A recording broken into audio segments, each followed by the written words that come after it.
Number 16 निकालो, page number 48,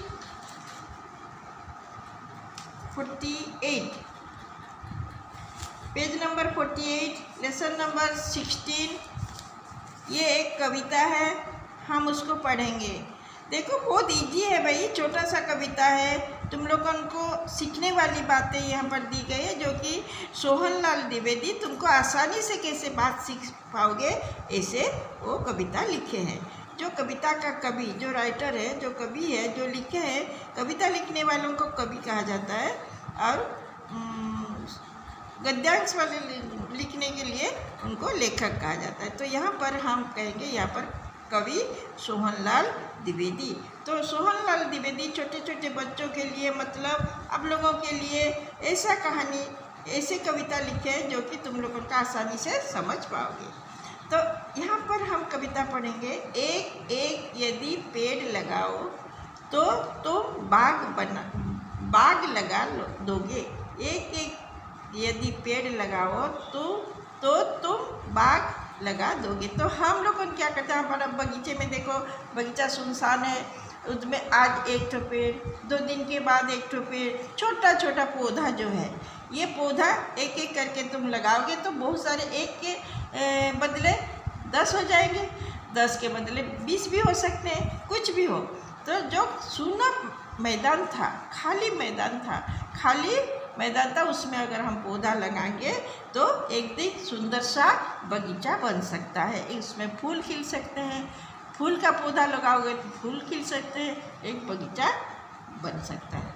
एक एक पेड़ लगाओगे तो तुम बाग लगा दोगे। तो हम पेड़ के बदले पौधे भी लगा सकते हैं। अगर आम का पेड़ लगाओ, जो बड़ा बड़ा पेड़ होता है, तो एक बाग भी बन सकता है, ऐसा कुछ नहीं है, उसमें फल मिलेगा। पौधा लगाने से फूल भी मिल सकता है। तो एक एक करके हम जब पेड़ लगाएंगे तो हमारा सूना मैदान एक बगीचे में आ जाएगा। एक एक यदि ईंट जोड़ो, ईंट समझते हो, ईंटा, एक एक यदि ईंट जोड़ो तो तुम महल उठा लोगे।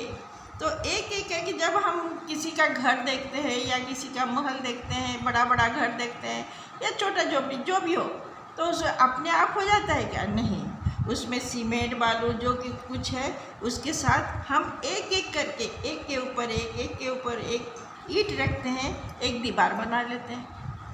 चारों तरफ एक 4 दीवार बन गया, ऊपर में छत बन गया, तो एक घर बन गया।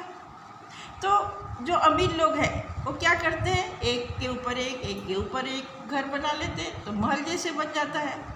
जिसका पास नहीं है इतना, वो लोग छोटा छोटा घर भी बना सकते हैं, मतलब ईंट जोड़कर। तो यहाँ पर ऐसे दिए गए, ये एक एक यदि ईंट जोड़ो तो तुम महल उठा लोगे, बड़ा बड़ा घर भी बना सकते हो। जैसे एक एक पेड़ लगाकर हम बाग बगीचा बना सकते हैं, ऐसे एक एक ईंट को जोड़कर, हम एक के ऊपर एक ईंट जोड़कर हम बड़ा बड़ा महल भी बना सकते हैं। एक एक यदि अक्षर सीखो तो बन जाओगे विद्वान। तो ये जब पहले जो छोटे छोटे बच्चे जो नर्सरी में आते हो तो कुछ नहीं आता है उसको, तो ये लोग क्या करते हैं, उनको एक एक अक्षर सिखाया जाता है, एक एक लेटर सीखते, ए, उसके बाद बी, उसके बाद सी, ऐसे एक एक अक्षर सीखते हैं वो लोग। लेकिन आप लोग तो क्या करते हैं, आप लोग तो शब्द लिखना सीख गए हैं, वाक्य बनाना सीख गए हैं, लेकिन छोटे छोटे बच्चे को पहले अक्षर सिखाना पड़ता है, तब तो जाके तुम मतलब स्टैंडर्ड 2 स्टैंडर्ड 1 में ये लोग बुक पढ़ सकते हैं, शब्द पढ़ सकते हैं, वाक्य पढ़ सकते हैं, स्टोरी पढ़ सकते हैं। तो इसीलिए यहाँ पर कहा गया, सोहनलाल कहते हैं कि हमें बुक पढ़ने के लिए, बड़ा बड़ा बुक पढ़ने के लिए या अपना किताब पढ़ने के लिए पहले हमें एक एक अक्षर को सीखना पड़ता है, एक एक लेटर सीखोगे। लेटर का अगर पहचान ना हो तो तुम कोई भी बुक पढ़ नहीं सकते हो। इसीलिए उनका कहना है कि एक एक यदि अक्षर सीखो तो बन जाओगे विद्वान। तो इसी तरह हम लोगों ने एक एक पहले शुरुआत एक एक अक्षर होगा, उसके बाद हम लोगों छोटे छोटे शब्द सीखेंगे, उसके बाद वाक्य सीखेंगे, उसके बाद बड़ा बड़ा बुक पढ़ सकते हैं। तो बड़ा बड़ा बुक पढ़कर हम लोग बहुत सारे ज्ञान हमारे दिमाग में भर सकते हैं और एक दिन ज्ञानी या विद्वान बन सकते हैं। विद्वान का मतलब है ज्ञानी। तो यहाँ पर देखो, पहले तो शब्दार्थ लिखोगे। बाग मतलब बगीचा, जहाँ फलों व फूलों के पौधे वृक्ष लगाए जाते हैं। विद्वान, विद्वान का मतलब पंडित या ज्ञानी भी हो सकता है। महल, राजा व धनी आदमियों के रहने वाले बहुत बड़ा बड़ा सुंदर मकान जो है महल बोलते हैं उसको। राजा का जो पैलेस है उसको महल तो बोलते हैं ना, घर तो नहीं बोलते हैं। इसी तरह यहाँ पर क्वेश्चन आंसर हम आप करेंगे। निम्नलिखित प्रश्नों के उत्तर बताओ। क में है एक एक पेड़ लगाने से क्या बन जाता है। हम लोग यहाँ पढ़े हैं, तो अब हम लिखेंगे एक एक पेड़ लगाने से क्या बन जाता है ना। एक एक पेड़ लगाने से बगीचा बन जाता है। उत्तर में लिखेंगे एक एक पेड़ लगाने से बगीचा बन जाता है। ख, एक एक ईंट जोड़ने से क्या बन जाता है। उत्तर में लिखेंगे एक एक ईंट जोड़ने से महल बन जाता है। ग, एक एक अक्षर जोड़ने से मनुष्य क्या बन जाता है। तो उत्तर में लिखोगे एक एक अक्षर जोड़ने से मनुष्य विद्वान बन जाता है। वो क्या है, यदि तुम विद्वान बनना चाहते हो तो क्या करना चाहिए। ये अपने दिमाग से उत्तर लिखना है। तो यहाँ पर क्या लिखेंगे हम, यदि हमें विद्वान बनना है तो पहले एक एक अक्षर सीखना होगा। एक एक अक्षर सीखोगे तो बड़ा बड़ा बुक पढ़ सकते हो ना, ऐसे लिखोगे। यदि हमें विद्वान बनना है तो एक एक अक्षर सीखना होगा। तो यहाँ पर नंबर 2 में देखो कुछ दिया गया है, शब्द दिया गया है जिसमें जोड़ने से शब्द ठीक आता है कि नहीं, सही आता है कि नहीं, राइट होता है कि नहीं। अगर राइट नहीं है तो उसमें क्रॉस देंगे, अगर राइट है तो उसमें राइट मार्क देंगे।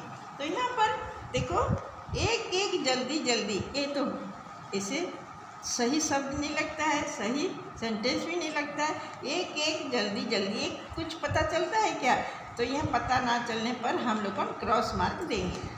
एक एक नियम पूर्वक, एक एक नियम पूर्वक मतलब ऐसे नहीं हो सकता। नियम पूर्वक एक एक करके अगर होता ये शब्द तो सही होता। नियम पूर्वक एक एक बाद में होता तो ये सही होता, लेकिन ये उल्टा दिया गया है। एक एक नियम पूर्वक मतलब क्रॉस मार्क दोगे। एक एक धीमे धीमे, तो अगर ये भी देखो उल्टा हुआ है, क्योंकि धीमे धीमे एक एक करके पाँव अगर देते हैं बच्चे, छोटे बच्चे जब चलना सीखते हैं तो धीरे धीरे धीमे धीमे एक एक पाँव उठाकर चलना सीखते हैं। ये राइट नहीं है, ये उल्टा दिया गया है, इसलिए यहाँ भी क्रॉस होगा। एक एक सोच सोच कर, ये सही हो सकता है। एक एक हम सोच कर अपना सवाल करेंगे। अपने कुछ अगर कोई सवाल पूछता है तो एक एक करके हमें सोचना पड़ेगा और उसकी जवाब ठीक से सही रूप से देंगे, ये राइट मार्क दोगे। हो गया। एक एक नियम पूर्वक धीमे धीमे, ये क्रॉस मार्क है। हो गया। अब धीमे धीमे यहाँ पर ख में दिया गया है तुम्हें कि ऐसा कोई 4 कार्य बताओ कि वो धीमे धीमे एक एक करके पूरे किए जाते हैं। तो ये धीमे धीमे एक एक करके हम लोगों को जोड़कर कुछ 4 बातें यहाँ पर लिखना होगा। 4 वाक्य लिखना है। तो ख में देखो मैं लिख देती हूँ, धीमे धीमे एक एक अक्षर सीखना होगा। होगा होगा लिखने से भी होगा, खाली धीमे धीमे एक एक अक्षर सीखना बोलने से भी होगा।